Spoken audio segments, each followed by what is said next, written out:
오늘 함께 나눌 하나님 말씀은 히브리서 4장 14절에서 16절까지입니다. 히브리서 4장 14절에서 16절 말씀을 제가 봉독하겠습니다.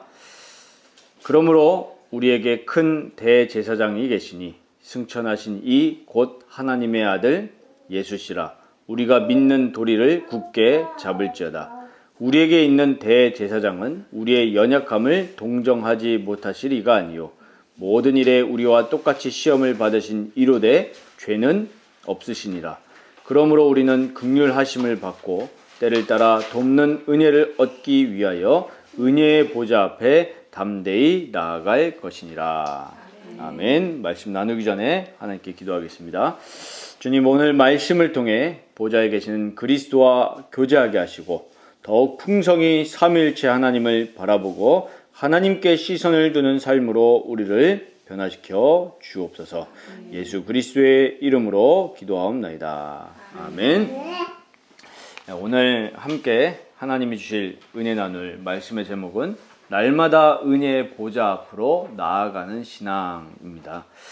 지난주 히브리서 4장 1절에서 13절까지 본문을 우리가 봤었죠. 오늘은 그 4장이 마무리되는 이 14절에서 16절까지의 말씀입니다. 그러니까 히브리서 3장과 4장을 연결지어서 오늘 말씀의 주제를 보시면 더 깊이 이해되시고 또 말씀 봐줄 수 있을 겁니다. 히브리서 3장과 4장의 전체적인 주제를 우리가 보면은 우리가 뭘 알 수 있었죠? 광야 세대를 지금 말씀하고 있습니다. 이 가나안 땅으로 가는 이 광야 세대를 보면서 그 경고와 권면의 말씀이 뭐였습니까? 마음을 완악하게 하지 말라. 그래서 지난주 나눴던 4장 12절 말씀처럼 하나님의 말씀 살아있으니까 하나님의 말씀을 잘 받고 또 오늘 말씀의 주제처럼 은혜의 보좌 앞으로 나아가는 신앙이 되라는 겁니다. 그래서 우리가 무늬만 신자가 아니라 우리의 믿는 도리이신 예수를 굳게 붙잡고 보좌 앞에 늘 나아가는 참된 그리스도인이 되시기를 바랍니다. 먼저 우리가 다시금 확인해야 될 사실 첫 번째로 예수님은 우리의 큰 대제사장이십니다. 자, 이 사실이 왜 우리에게 중요합니까? 우리 늘 말씀드리지만 우리가 늘 잊지 말아야 될 게 뭐냐면 우리 인간은 죄인이라는 거예요. 죄인. 사실 이거를 사람들이 잘 모르거든요. 아니 내가 무슨 죄인이냐 이래요. 우리가 복음을 전하거나 또 이 신자들 중에서도 이 죄에 대해서 잘 이해하지 못하는 사람들은 나 죄 지은 적 없는데 이제 이렇게 반응을 하잖아요. 겉으로 보면 그렇습니다. 그러니까 우리 5예배 때 하이델베르크 교리문답에서 나누는 것처럼 이 하나님의 말씀 율법, 이 말씀을 통해서 우리가 죄인이라는 걸 깨닫는 거거든요. 그러면 그 성경이 말씀하고 있는 죄가 뭡니까? 결국 나의 왕이요 나의 주인이신 하나님의 통치를 거부하는 거예요. 그래서 내가 영광받고 내가 인생의 주인 되는 것이 바로 성경이 말하는 죄입니다. 이걸 모르는 거예요.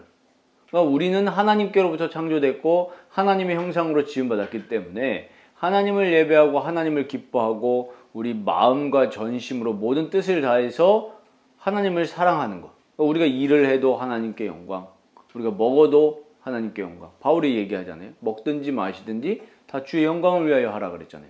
근데 이걸 거부하는 것을 죄라고 얘기해요. 그래서 그 첫째 인간 아담의 범죄로 말미암아서 모든 인간에게 죄가 어떻게 되었습니까? 전가가 되었어요. 그래서 그 죄로 말미암아서 우리 인간이 어떻게 됐냐? 사망에 이르렀다고 분명히 성경은 말씀하고 있습니다. 그래서 우리는 어머니 뱃속에 잉태되었을 때부터 죄와 죄성을 가지고 태어나게 된 겁니다. 그러면 죄와 죄성을 가지고 살아간다는 증거가 있어요. 명백한 증거가 뭐냐면은 첫 번째로 마음에 하나님 두기를 싫어한다는 거예요. 로마서 1장 28절에 보면 또한 그들이 마음에 하나님 두기를 싫어하며 하나님께서 그들을 그 상실한 마음대로 내버려 두사 합당하지 못한 일을 하게 하셨으니 이랬어요. 명백한 증거 아닙니까? 하나님이 그들을 그 상실한 마음, 무슨 상실이에요? 하나님을 마음속에서 상실한 거예요. 그래서 합당하지 못한 일, 그러니까 인간으로서 하면 안 되는 일들을 우리가 어디서 봅니까? 계속 뉴스에서 보잖아요. 사람이 사람을 죽이고 전쟁하고 또 이제는 하다못해 너무 만족이 없으니까 돈이 많고 다 있는데 마약하고, 이번 주에도 우리 그런 기사를 계속 보지 않았습니까? 심지어 자녀가 부모를 거역하고 또 부모는 자녀를 죽이고 뭐 이런 일들이 계속 일어나는 겁니다. 왜요? 마음속에 하나님을 상실했기 때문에. 근데 하나님은 그 것들을 그냥 내버렸다 그랬어요. 근데 1차적인 원인은 뭡니까? 사람이 마음에 하나님 두기를 싫어하는 거예요. 마음에 뭐밖에 없어요? 나라는 자아밖에 없는 거예요. 그리고 이 시대의 사람들의 최고, 뭐 이 시대뿐만 아니라 과거에도 그랬지만 신이 뭐예요? 돈입니다. 돈은 필요를 위해서 있는 거지 우리의 욕심을 위해서 있는 게 아니거든요. 근데 돈이 신이에요. 그래서 돈이 신이기 때문에 조금만 돈 주면 영혼도 팝니다. 그렇죠. 그리고 시편 78편에도 보면은 광야 세대가 나와 있거든요. 시편 78편 18절에 19절 보면 그들이 그들의 탐욕대로 음식을 구하여 그들의 심중에 하나님을 시험하였으며 그래요. 이스라엘 그 광야 세대 백성의 그 심중에 뭘 했다고요? 하나님을 시험했다 그래요. 악하죠.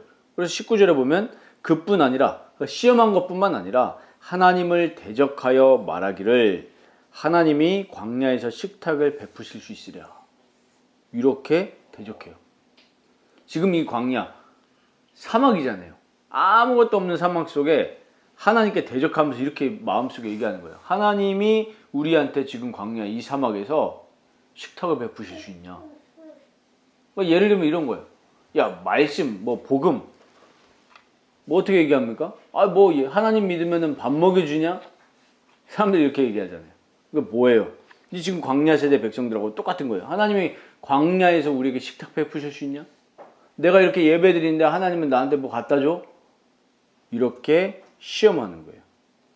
그래서 탐욕대로 음식을 구하면서도 실제로는 심중에는 하나님 두기를 싫어하고 하나님을 대적하고 이스라엘 백성들의 마음이 완고해서 살아가는 거예요. 그 뒤에 보면은 뭐라고 얘기하고 있냐면, 그 이유가 뭐냐면 하나님을 믿지 아니하고 그의 구원을 의지하지 아니했기 때문이라고 성경은 분명히 얘기하고 있습니다. 우리도 마찬가지예요.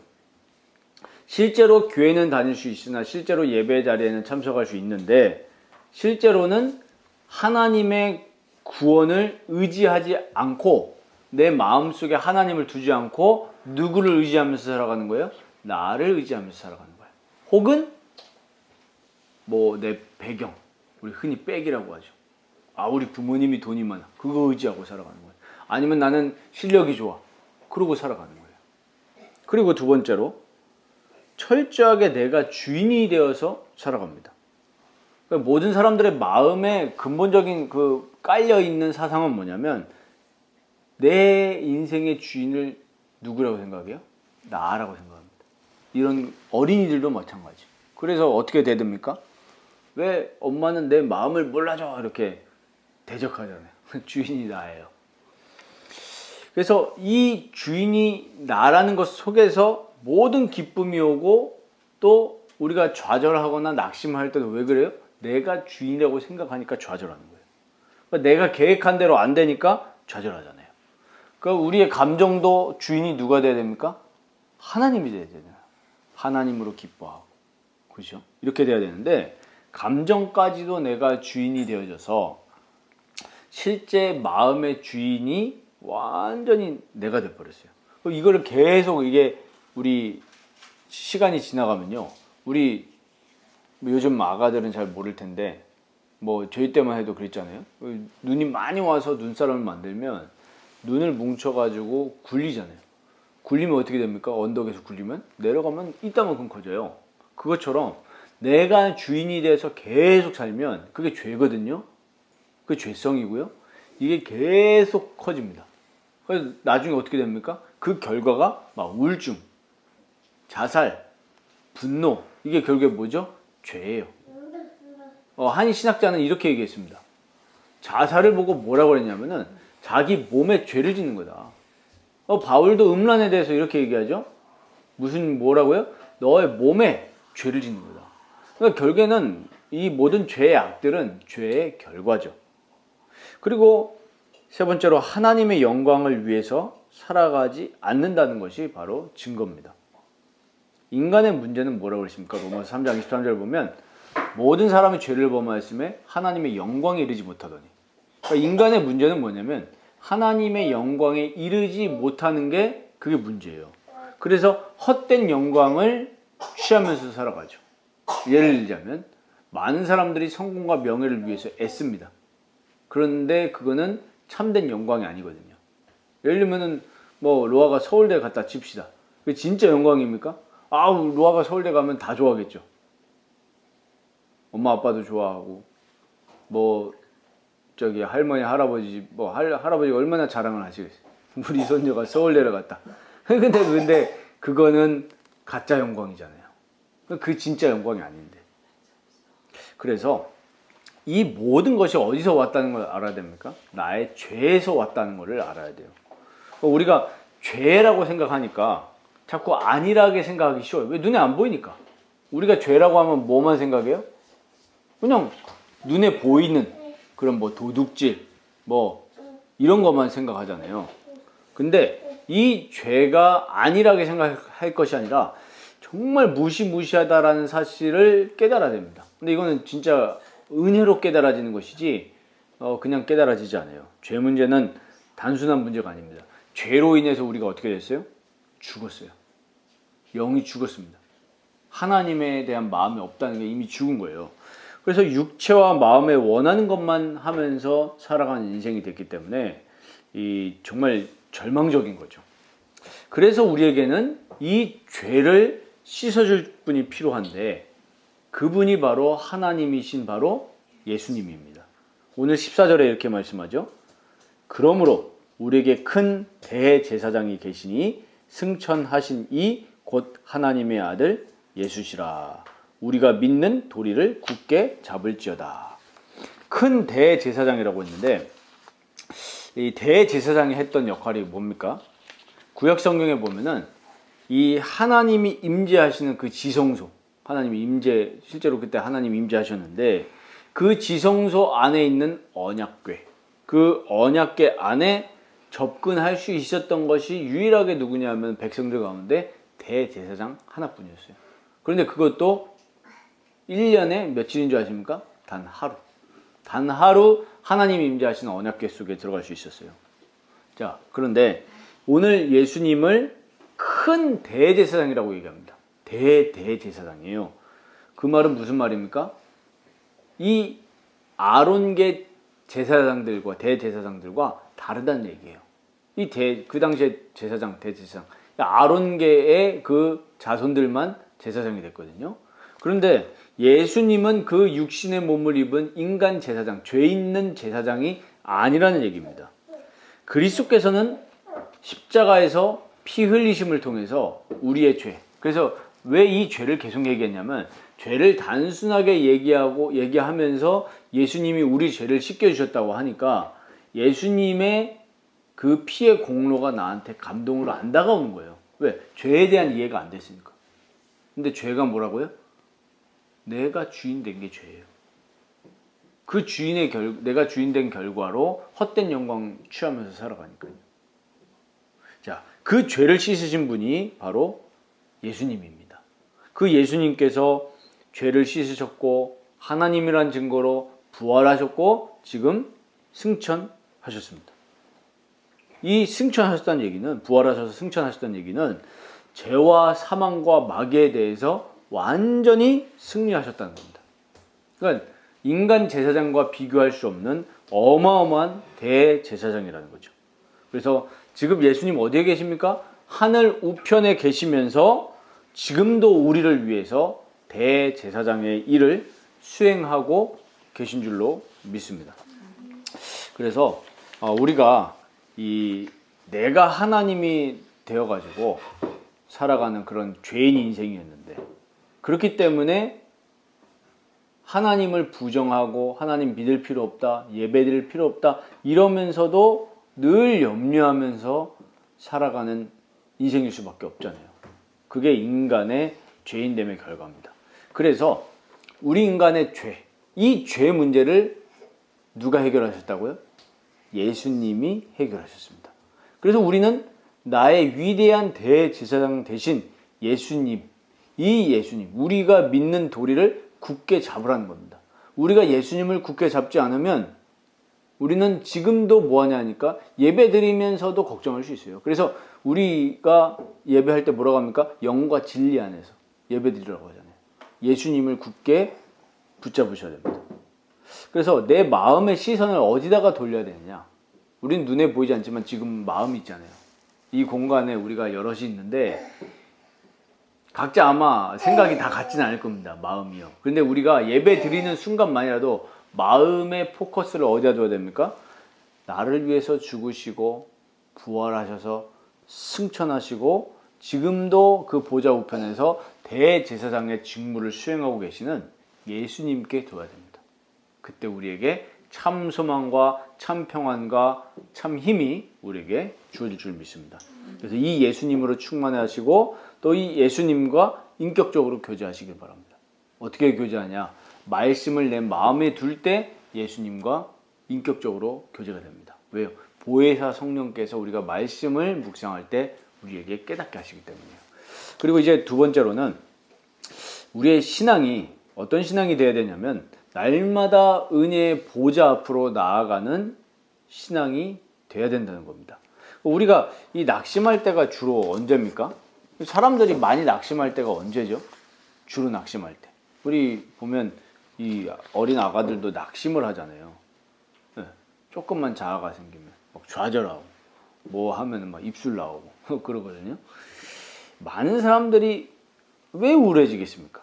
심지어는 모든 부와 기, 우리가 그렇게 좋아하는 우리들조차도 좋아하는 부와 기를 다 가지고 있는데도 왜 그 사람들이 자살을 할까요? 요번 주에도 기사가 하나가 났잖아요. 우리가 이름만 대면 아는 유명한 연예인이 마약 때문에 검찰 조사를 받는다. 근데 그 마약을 하는 이유가 뭐냐면은 뭐 저희도 안 해봤으니까 모르지만 그 순간적으로 모든 이런 고통과 염려가 날아간다는 거예요. 그 순간만큼은 기분이 그렇게 좋대요. 한 사람들의 얘기를 보면 그 순간만큼은 천국에 있는 것 같다 이렇게 얘기를 하는데 왜 그렇습니까? 내 자신의 연약함을 느낄 때 사람들은 낙심해요. 부모님들이 육신적으로 제일 낙심할 때가 뭡니까? 내가 자녀한테 뭔가 해줘야 되는데 못 해준다고 느낄 때 제일 낙심합니다. 저도 그렇더라니까요. 근데 참 사람이 미련해요. 왜 미련하냐니까 의기양양해서 막 잘 나갈 때, 사회적으로 막 잘 나갈 때는 진짜 뭐 이런 생각이 안 들겠죠. 지금 뭐 잘 나가는 운동선수라든지 연예인이라든지 정치인이라든지 뭐 이런 생각이 들겠습니까? 전혀 들지 않죠. 왜? 내가 잘난 거예요. 그런데 이렇게 잘 나갈 때는 언제고 조금만 문제 오거나 낙심거리가 오면은 그 마음의 태세가 전환이 되는데 얼마만큼 시간이 걸린 줄 아십니까? 1초도 안 걸려요. 정말 1초도 안 걸리고 바로 낙심거리로 빠집니다. 그리고 이 낙심되는 정도가 아니라 이 마음의 상태가 지하 밑바닥까지 들어갑니다. 그럴 수밖에 없어요, 사람은. 그래서 오늘 본문을 통해서 우리에게 중요하게 말씀하시는 것이 바로 이겁니다. 우리에게 있는 대제사장은 우리의 연약함을 동정하실 수 있다라는 거예요. 그 당시에 이 편지를 받는 지금 히브리서의 독자들은 지금 예수님을 버리냐 마느냐 이 지금 상태에 있었단 말이에요. 지금 많은 어려움들 속에 특별히 이 사람들이 이 인간 예수에 대해서 많은 불신앙이 생기고 다시 우리가 유대교로 돌아가야 되냐 이런 지금 고민에 빠져 있을 때 지금 히브리서를 쓴 이 목회자는 이렇게 힘을 주고 있는 겁니다. 우리에게. 뭐라고요? 우리에게 있는 대제사장인 예수님은 우리의 연약함을 동정하지 못하시리가 아니다. 우리가 있는 연약함을 아신다 모르신다? 아신다는 거예요.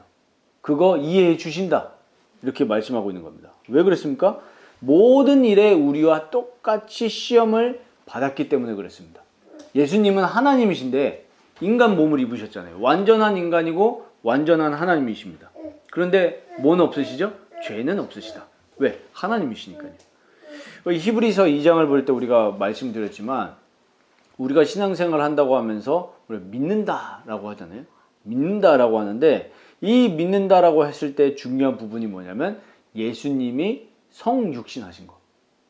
그래서 요한일서에 보면은 뭐라고 되어 있냐면은 예수께서 육체를 입으신 거를 부정하는 자는 뭐다? 적그리스도다 이렇게 얘기했어요. 그래서 성육신이 아주 중요한 부분인데 이 예수님이 우리 인간의 죄를 사해 주시기 위해서 인간의 몸을 입으신 겁니다. 중요한 건 죄가 없으시다는 거고요. 그리고 오늘 15절 후반부에 보면은 이렇게 나오죠. 모든 일에 우리와 똑같이 시험을 받으신 이로되 죄는 없으시니라. 그리고 고린도후서 5장 21절 보면 하나님이 죄를 알지도 못하신 이를, 바로 예수님이죠. 예수님은 죄를 몰라요. 그런데 우리를 대신하여 죄로 삼으신 것은 우리로 하여금 그 안에서 하나님의 의가 되게 하려 하심이라 했습니다. 예수님이 뭐 하셨다는 얘기입니까? 우리의 죄를 짊어지셨다는 얘기예요. 내가 하나님이 되려고 한 그 죄를 짊어지셨다는 거예요. 그래서 우리는 예수님 바라볼 때 그제서야 비로소 내가 주인 되어서 살지 않고 하나님이 주인 되어서 살아가게 돼요. 예수님 바라볼 때만. 그래서 완전하신 하나님이 우리를 사랑하신 그 결과로 죄 없으신 예수님을 우리에게 보내시고 예수님께서 피 흘려 주심으로 우리를 죄에서 어디로 이동하셨습니까? 영원한 의로 이동시키셨어요. 우리를. 그리고 사망에서 어디로 인도하셨죠? 생명으로 인도하셨습니다. 그래서 이제는 우리가 죄에 대해서는 죽고 하나님에 대해서는 살게 된 겁니다. 이게 왜 중요하죠? 예전에는 우리 마음이 하나님을 향한 마음이 전혀 없었잖아요. 나를 위해서만 살았는데 죄의 종로를 타고 마귀의 종로를 타면서 살았는데 이제는 어떻게 변화되었습니까? 하나님을 기뻐하는 삶이 되었고 하나님을 찬양하는 삶이 되었고 하나님의 영광을 위해서 또 세상 사람들, 우리 이웃들을 위해서 살아가는 마음으로 변화가 되어진 겁니다. 자, 이것이 구원받은 하나님 자녀의 복이거든요. 여기서 중요한 게 예수님이 우리의 연약함을 동정하실 수 있다라는 것입니다. 자, 여기서 이제 우리가 좀 잘 들으셔야 됩니다. 죄는 없으신데 인간의 몸을 입으셨기 때문에 뭘 받으셨을까요? 유혹을 받으셨어요. 유혹을. 우리 잘 아시는 거 있잖아요. 이 예수님한테 누가 유혹하러 왔습니까? 마귀가 유혹하러 왔어요. 마태복음 4장에 보면 나와 있죠. 마귀가 유혹하러 왔어요. 뭘 가지고요? 가장 중요한 먹을 거. 의식주. 지금도 마귀는 우리에게 이런 것들로 유혹을 합니다. 우리의 죄성은 또 그런 거에 유혹받습니다. 예수님도 똑같이 유혹받으셨어요. 그런데 예수님 여기서 퀴즈 하나요. 예수님은 죄를 지을 수 있을까요? 그렇다고? 죄는 못 지어요. 왜? 죄가 없으시기 때문에. 근데 인간의 몸을 입으셨기 때문에 유혹은 받으신 거예요. 그리고 우리처럼 똑같이 배고픔을 느끼셨을까요? 느끼셨죠. 똑같이 두려움도 느끼셨습니다. 그래서 예수님이 십자가 지시기 직전에 뭐라고 얘기하셨습니까? 내 잔을 옮겨주옵소서. 그런데 아버지 뜻에 순종하신다고 했죠.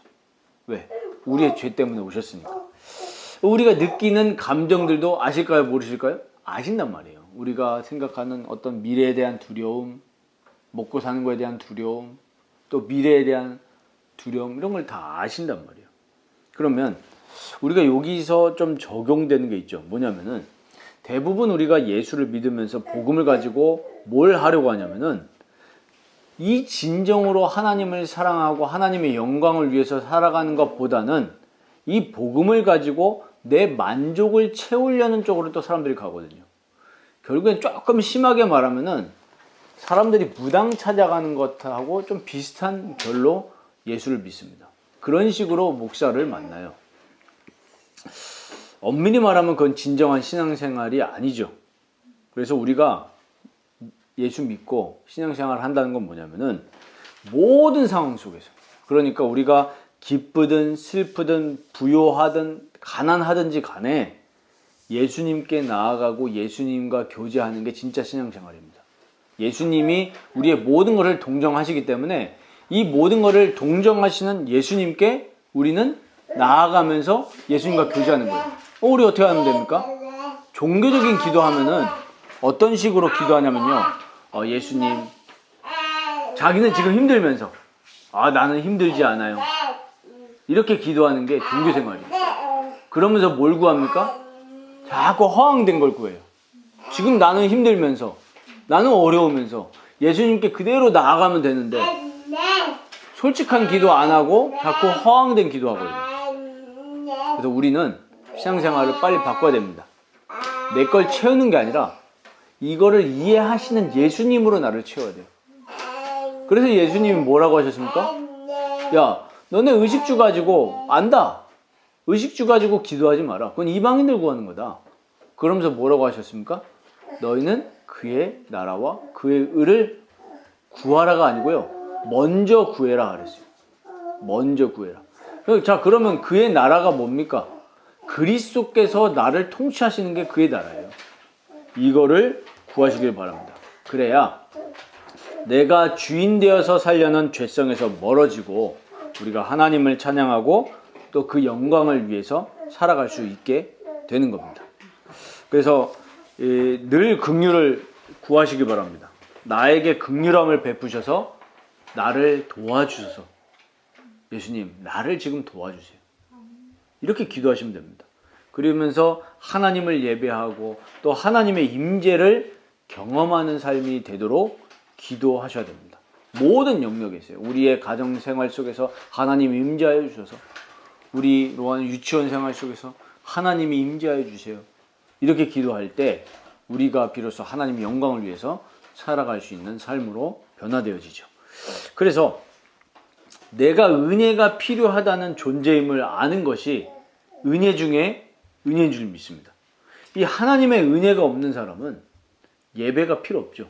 오늘도 일요일을 맞아서 모든 사람들은 놀러 갈 겁니다. 산으로, 또 스포츠 경기로, 그렇게 사람들은 갈 거예요. 내 감각, 내 감정만 만족시키면서 살잖아요. 심지어 예배드리면서도 하나님을 기뻐하는 게 아니라 그 어떤 멜로디나 음률에 나를 만족시키는 거거든요. 뭐는 없고요. 예수님은 없고. 그래서 사람들은 감정만 만족시키면서 이 세상에서 하나님 없이 불신앙하면서 살아갑니다. 그게 지옥인 줄도 모르고요. 그래서 우리가 내 마음속에 하나님의 은혜가 아니면 안 된다는 것을 알면 알수록 하나님께 나를 긍휼히 여겨달라고 기도할 수밖에 없습니다. 그래서 예배 자리로 나아갈 수밖에 없어요. 여기서 우리가 오해하는 게 뭐냐면 확신 없이 뭐 종교적으로 긍휼을 베풀어 주셔서 그런 기도가 아니라는 거예요. 왜냐하면 그리스도 안에서 그리스도께서 우리에게 주신 구원과 은혜가 너무 큰 걸 알기 때문에 내 육신의 정욕대로 살지 않게 해달라고 긍휼을 달라고 기도하는 거예요. 왜냐하면 이 그리스도의 은혜와 긍휼하심이 없으면 우리는 한순간도 하나님을 위해서 살아갈 수 있는 존재가 아니기 때문에 그래요. 그 은혜를 누리면서 살아가도록 간청하는 기도죠. 이 은혜가 너무 크기 때문에. 그래서 바울도 에베소서 3장에 이렇게 기도를 합니다. 그의 영광의 풍성함을 따라 그의 성령으로 말미암아 너희 속사람을 능력으로 강건하게 하시오며 믿음으로 말미암아 그리스도께서 너희 마음에 계시게 하시옵고 너희가 사랑 가운데서 뿌리가 박히고 터가 굳어져서, 이렇게 기도합니다. 어떻게 해요? 너희 속사람을 능력으로 강건하게 하시오며. 우리의 속사람이 어떻게 돼야 됩니까? 하나님의 능력으로 강건해져서 그리스도의 뿌리가 내려져서 그리스도를 위해서 살아갈 수 있는 존재가 되도록 기도해라 라는 겁니다. 그래서 우리 인생의 가장 큰 문제가 뭐냐면 하나님의 임재를 누리지 못하는 게 문제입니다. 내 뜻과 내 생각대로 살아가는 게 문제예요. 그리고 또 문제가 뭐냐면 나의 주 되신 예수님과 교제하지 못하는 것이 가장 큰 문제입니다. 그만큼 성령으로 충만해져 있는 게 아니라 무엇으로 충만해져 있는 거죠? 나의 죄성으로 충만해져 있는 겁니다. 그래서 우리의 속사람이 우리의 주 되신 예수 그리스도만 바라보는 강건한 사람이 되어야 될 줄 믿습니다. 어떻게 되어집니까? 그리스도의 십자가를 바라볼 때, 또 그리스도의 부활을 바라보면서, 또 지금도 보좌 우편에서 우리를 동정하고 계시는, 우리의 모든 것을 이해하고 우리에게 은혜를 베푸시는 예수님만 바라봐야 될 줄 믿습니다. 그때 이 세상 삶을 살아가면서 이 세상에 빠지는 삶이 아니라 그 속에서 그리스도의 영광을 위해서, 하나님 나라를 위해서 살아가는 삶이 되어질 줄 믿습니다. 오늘 말씀의 결론을 맺겠습니다. 이 신앙생활을 다시 점검하고 새롭게 시작하시기를 바랍니다. 이 그리스도께서 우리를 위해서 죽으신 것을 믿는다는 삶은 그냥 예수님이 나를 위해서 죽으셨네. 그렇구나. 감사하다. 이렇게 그냥 단순히 믿고 살아가는 그런 신앙이 아니에요. 그렇게 살아가는 삶은 삶이 변화되지 않습니다. 그래서 대다수의 사람들이 기독교인을 욕하는 거예요. 왜? 삶이 변화되지 않았기 때문이에요. 로마서 6장 8절에 보면 만일 우리가 그리스도와 함께 죽었으면 또한 그와 함께 살 줄을 믿노니 이랬어요. 우리가 예수를 믿는다는 것은 예수님이 십자가에서 죽으셨을 때 나도 함께 죄에 대해서 죽었다라는 거예요. 그리고 산다는 얘기는 부활하신 그리스도와 성령으로 연합되어져서 육으로 사는 것이 아니라 영으로 사는 것을 얘기해요. 그러면 우리가 그냥 지식적으로만 바뀐 게 아니라 이제 우리의 마음의 경향이 어떻게 바뀌었어요?